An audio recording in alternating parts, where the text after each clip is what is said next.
Welcome to the Deep Dive. Today, we're plunging into a fantasy, well, I think many of us share, winning the lottery.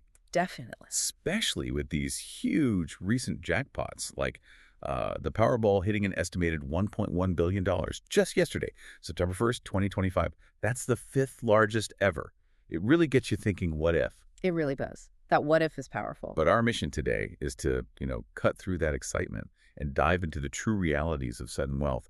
We're looking at real stories, getting insights from people who've actually lived it. Exactly. And we're not just scratching the surface here. We'll unpack that initial euphoria, that overwhelming feeling.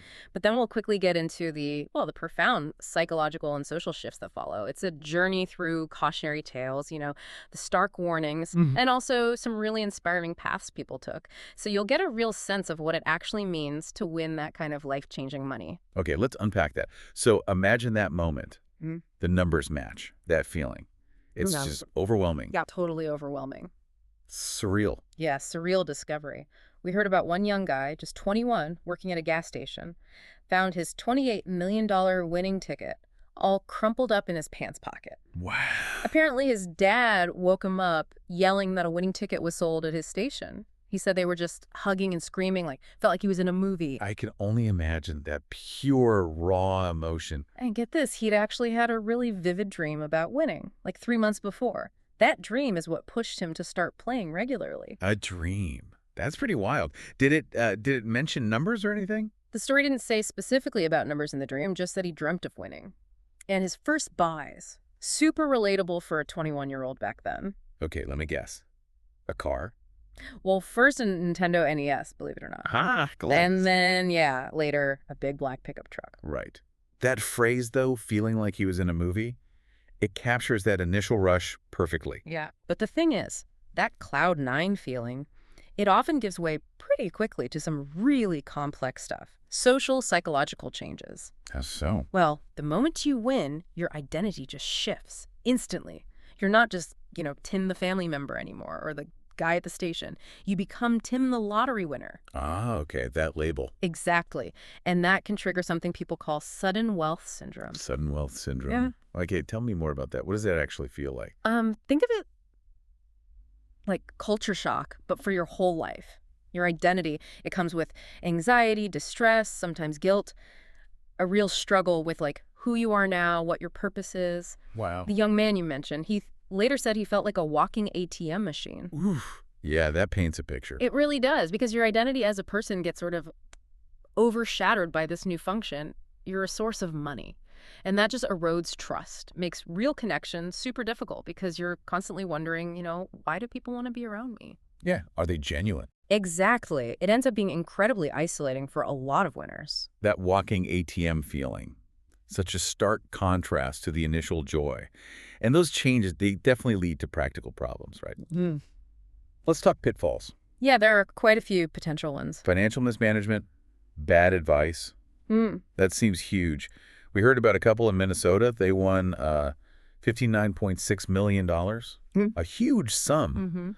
But after a personal tragedy, their foundation was apparently advised to use variable annuities. Oh, boy. Variable annuities for a nonprofit. Yeah, can you explain why that's bad? Annuities are confusing. Right. So an annuity is basically an insurance product, often for retirement income. A variable one means its value goes up and down with the market. It's got investment risk. Okay. For a nonprofit that probably needs steady, predictable funds, that market risk makes it, pretty much the worst type of annuity. Really unsuitable advice. That story is tough because it shows how vulnerability can be, exploited.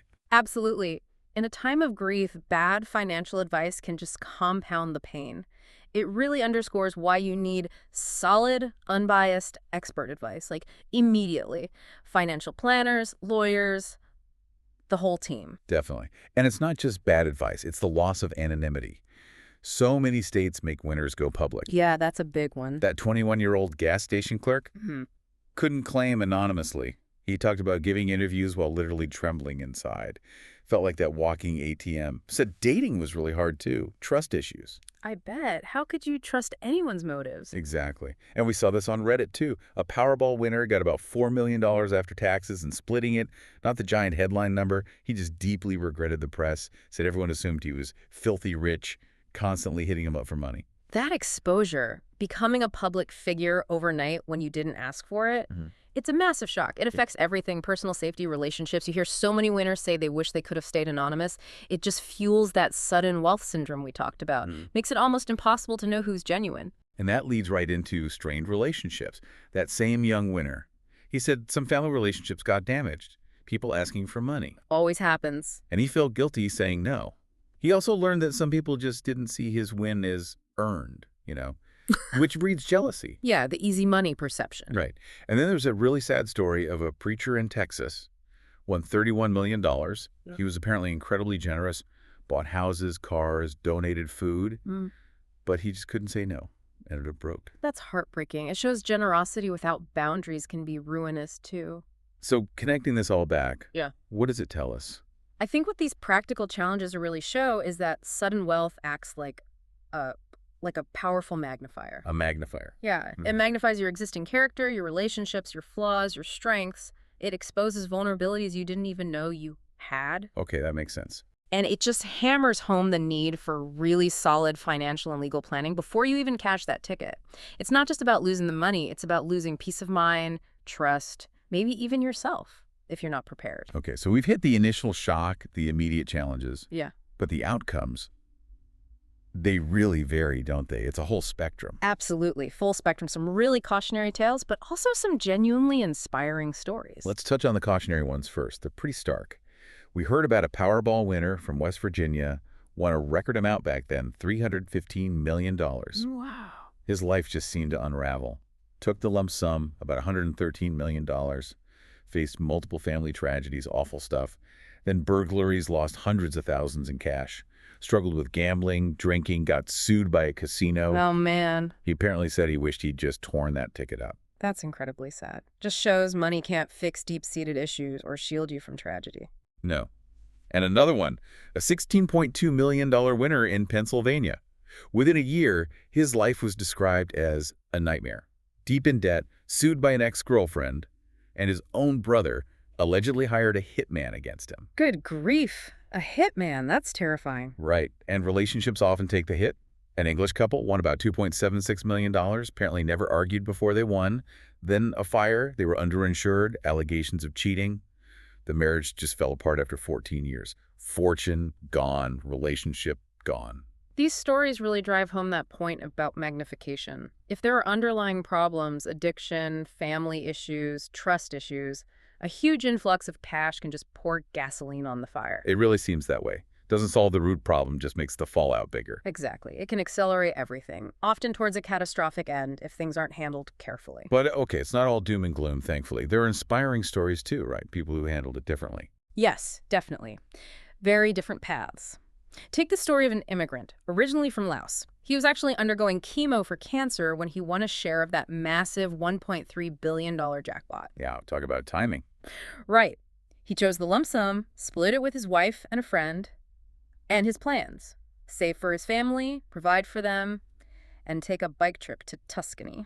Amidst cancer treatment. That's incredibly grounded. Isn't it? It's so powerful because it shows resilience, facing this huge health battle, but still having a clear vision, using the money for family security and, a simple pleasure. It didn't overwhelm him. It enabled his plans. That's a great perspective. We also heard about a Canadian winner, $25 million, spontaneously overpaid for a burger, and Fry's gave the owner a $10,000 check. 10 grand for a burger. Why? He found out the owner's daughter had cancer and just wanted to help with medical bills. Spur-of-the-moment generosity. That's amazing. Just wow. And then there's the scratch ticket winner. His backstory was incredible. Grew up hungry in a war-torn country, was kidnapped, immigrated, became a chef, then wins $250,000. Okay, and what did he do? Donated every single penny to help feed the homeless. The whole amount, after everything he'd been through. The whole amount. It's almost unbelievable, but incredibly moving. These stories, they just powerfully illustrate that money itself isn't the deciding factor. It's neutral, right? Seems that way. It really just amplifies what's already there. In these cases, it amplified compassion, generosity, maybe a desire to give back, rooted in their own difficult experiences. It's a really compelling way to put it. It reveals rather than changes. But do you ever see cases where, maybe with the right help early on, the money does help someone transform, break old patterns instead of just magnifying them? That's a good question. Magnification is definitely more common, I think. But transformation can happen. It usually takes a real conscious effort, though. Getting good advice, having that internal capacity for growth already there. Yeah. The ones who seem to navigate it best often approach it with a sense of stewardship, seeing the money as a tool, not just stuff to spend. That makes sense. Yeah. Which kind of leads us to debunking some myths, like that big one you hear all the time. 70 or 80% of lottery winners go broke. Ah, yes, the infamous statistic. The young winner we mentioned earlier, he actually looked into this, interviewed lots of winners, said he found no credible survey or study anywhere to back that up. And that's so important. That myth is everywhere, but the evidence, not really there. It persists because, well, negative stories get more attention, right? People love a good train wreck story. Yeah. But some data actually suggests the opposite winners might be less likely to go bankrupt, or they often increase their wealth. The danger of that myth is it discourages smart planning, makes people think, oh, well, I'll probably lose it anyway. Instead of thinking, how do I manage this responsibly? Exactly. It fosters a sense of inevitability about failure. We should also clarify the happiness thing. Money doesn't just buy happiness, right? Right. Not directly. But it can provide opportunities. It can buy time, freedom, resources to pursue things that do bring quality of life for yourself or others. But it absolutely does not solve all your problems. And like we've seen, it can definitely magnify the ones you already have, or your existing personality traits. So it's not a magic wand. Not at all. If you struggle with depression or have unhealthy habits, all that freedom and lack of structure might actually make things worse. Give those issues more room to grow. But the flip side. If you're generally positive, driven, have goals, it can amplify that too. Like the young winner who used his experience to pursue journalism and film, it frees you from financial chains, but it doesn't free you from yourself. So wrapping this up, what's the takeaway for someone listening? Maybe someone who buys a ticket now and then. Well, it really highlights how crucial a responsible approach is. Yeah. So many stories, good and bad, point to the need for financial literacy. Getting good advisors, financial planners, lawyers right from the start. Not just to manage the money, but trusts, taxes, protecting yourself. It's complex stuff. Very. And ultimately, for most people playing the lottery, it's probably about buying that right to dream, like you said. Yeah, the fantasy. As long as you play responsibly, never spend more than you can truly afford to lose. That's key. And it's interesting about the odds. They're astronomical, obviously. Insane odds. Yet you hear these stories, like the 21-year-old having dreams or strong feelings beforehand, even dreaming numbers sometimes. Others just win with random quick picks. Chance versus something else. It's fascinating, isn't it? But I think what really stands out from all this is that the winner's journey isn't really about the numbers drawn. It's about the human response to this massive, sudden change. Yeah. Winning the lottery isn't just getting a check. It's this profound, life-altering event that tests you in ways you never expected. It reveals so much about wealth, sure, but also about human nature itself. It really is like holding up a giant magnifying glass to your life, your character, your values. Perfectly put. So maybe a final thought for everyone listening. Considering these stories, the good and the bad, if that lightning strike happened to you, what steps would you take? Not just to keep the money safe, but to protect your peace of mind, your relationships, your sense of who you are. It's not just about managing the fortune. It's about having the wisdom to manage its impact.